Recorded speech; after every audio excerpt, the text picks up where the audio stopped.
Bismillahirrahmanirrahim. Assalamualaikum warahmatullahi wabarakatuh. Baik, mengawali pelajaran pada hari ini, mari kita buka dengan bacaan basmalah bersama-sama.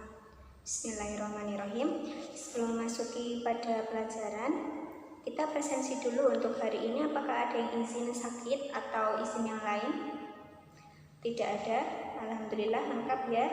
Jadi pada pertemuan sebelumnya, kita telah mempelajari mengenai potensi dan persebaran sumber daya barang tambang yang ada di Indonesia. Nah, sebagai seorang geograf, kita tidak hanya mengetahui apa saja jenis barang tambang, tetapi juga bagaimana pengelolaan yang perlu dilakukan dalam memanfaatkan barang tambang. Nah, untuk itu, kita akan memasuki materi mengenai kegiatan eksplorasi dan eksploitasi barang tambang yang ramah lingkungan, serta bagaimana pemanfaatannya secara efisien dan juga bagaimana upaya reklamasinya. Nah, sehari-hari kita pasti akan menjumpai penggunaan barang tambang. Contohnya pada diri kita sendiri. Maka jika kita ingin makan, maka kita perlu menggunakan bahan bakar untuk memasak seperti gas. Nah, mungkin di sini ada juga yang memakai emas seperti cincin atau juga anting-anting. Nah, itu merupakan bagian dari pengelolaan barang tambang.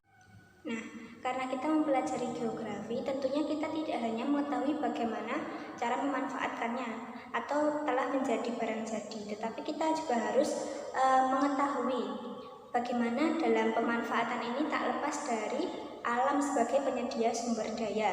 Nah, jadi kita harus mengetahui agar dapat menggunakannya secara bijak. Untuk itu kita mempelajari materi pada hari ini. Dalam kegiatan pertambangan, nah di sini ada kegiatan-kegiatan yang dilakukan dalam proses pertambangan. Nah, hari ini diawali dengan kegiatan observasi. Nah, kegiatan observasi ini merupakan kegiatan yang dilakukan untuk pengenalan terhadap lokasi-lokasi yang diduga memiliki atau mengandung barang tambang. Pada tahap ini dilakukan survei lapangan dan juga penelitian secara teoritis oleh para ahli.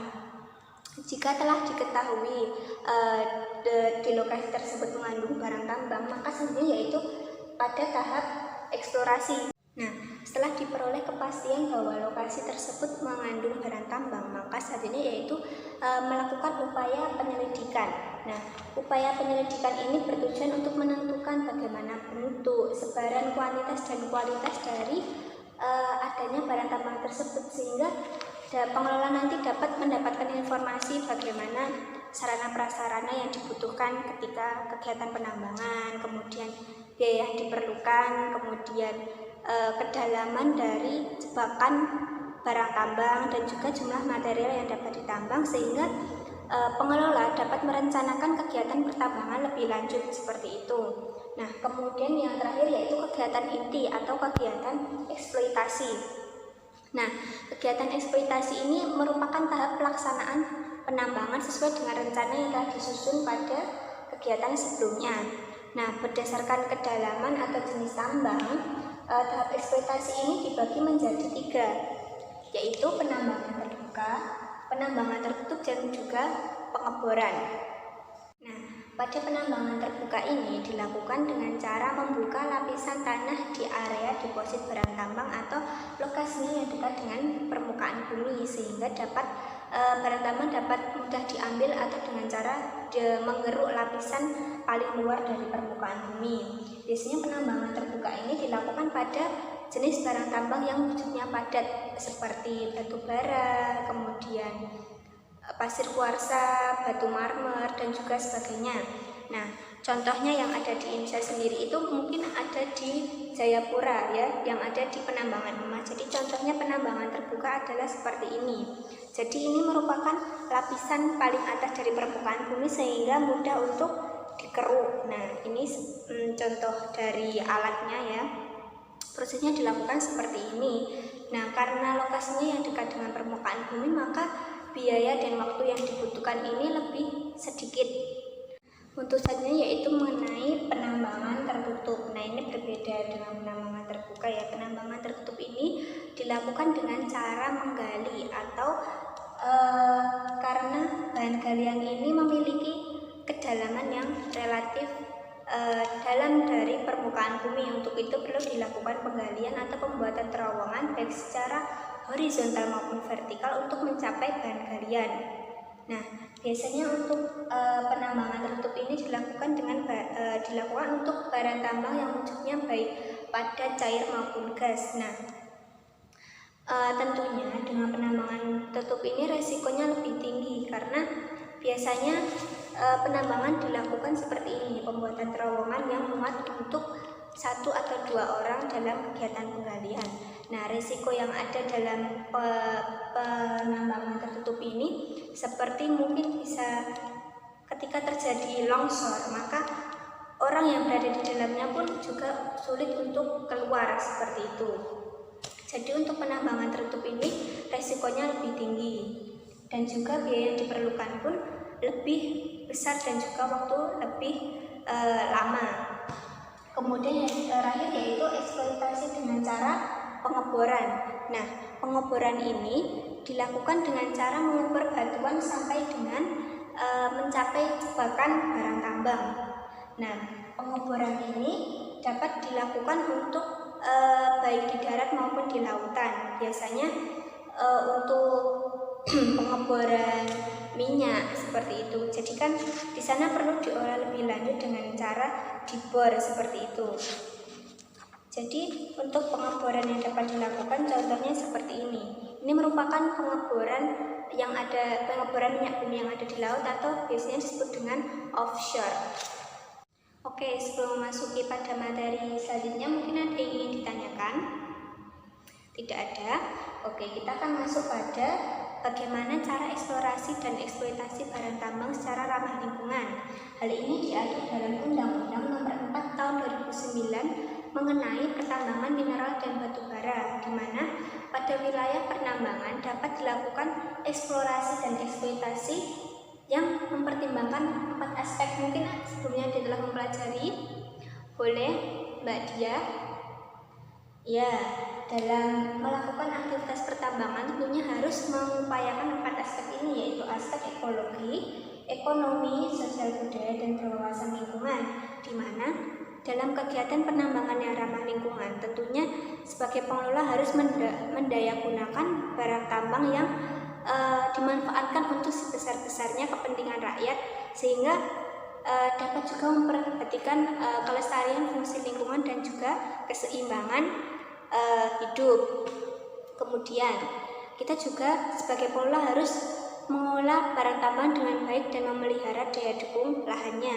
Jadi tidak hanya memanfaatkan serta-merta memanfaatkan tanpa memikirkan kebermanfaatannya untuk generasi yang akan datang. Dan yang terakhir yaitu meningkatkan potensi sumber barang tambang dan juga pengaruhnya terhadap lingkungan, sehingga setelah melakukan penambangan sebagai pengelola juga harus melakukan upaya konservasi, rehabilitasi, dan juga penghematan penggunaan dengan menggunakan teknologi yang ramah lingkungan, sehingga kita setelah melakukan kegiatan pertambangan tidak memberikan sisa yang mencemari lingkungan. Jadi contoh yang buruk yaitu seperti ini. Ini merupakan kegiatan penambangan emas tanpa izin atau peti ya. Jadi ini merupakan penambangan ilegal dan keberlanjutannya tidak diperhatikan sama sekali, sehingga setelah dilakukan penambangan mencemari ekosistem yang ada di sekitarnya. Di sini mencemari sungai dan juga wilayah yang ada di sekitarnya sehingga merugikan masyarakat. Nah, hal ini pun tidak sejalan dengan Undang-Undang Nomor 4 Tahun 2009 tadi, bahwa dalam memanfaatkan atau melakukan kegiatan pertambangan harus berwawasan lingkungan. Jadi ini adalah hal yang tidak patut untuk dicontoh. Jadi agar kita tidak meninggalkan bekas yang mencemari lingkungan seperti ini, maka dilakukan suatu upaya. Nah, upaya ini dilakukan untuk mengembalikan fungsi atau daya dukung lingkungan atau biasa disebut dengan reklamasi. Mungkin ada yang bisa mencontohkan bagaimana reklamasi dilakukan? Boleh Mbak Ayu? Betul. Nah, upaya reklamasi dapat dilakukan dengan upaya revegetasi atau penanaman vegetasi di area penambangan. Nah, jadi dengan upaya revegetasi ini didukung lingkungannya akan kembali atau tidak mencemari lingkungan di sekitarnya, sehingga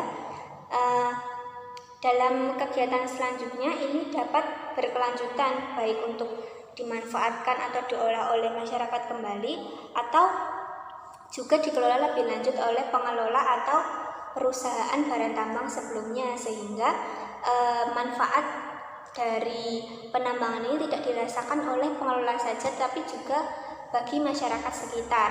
Nah, jadi pemanfaatan sumber daya barang tambang tidak hanya dirasakan oleh pengelola tetapi juga bagi masyarakat yang ada di sana, sehingga memperhatikan kesejahteraan masyarakat dan juga bangsa negara, seperti itu ya. Mungkin untuk pertemuan hari ini cukup sekian. Sebelum diakhiri ada yang ingin tanyakan kembali? Oke, tidak ada. Untuk hari ini tidak ada penugasan, tapi pada pertemuan selanjutnya nanti kita akan melakukan ulangan pada materi potensi persebaran sumber daya alam sampai dengan materi eksplorasi barang tambang, seperti itu ya. Mungkin cukup sekian dari Ibu, mohon maaf apabila ada kekurangan. Wassalamualaikum warahmatullahi wabarakatuh.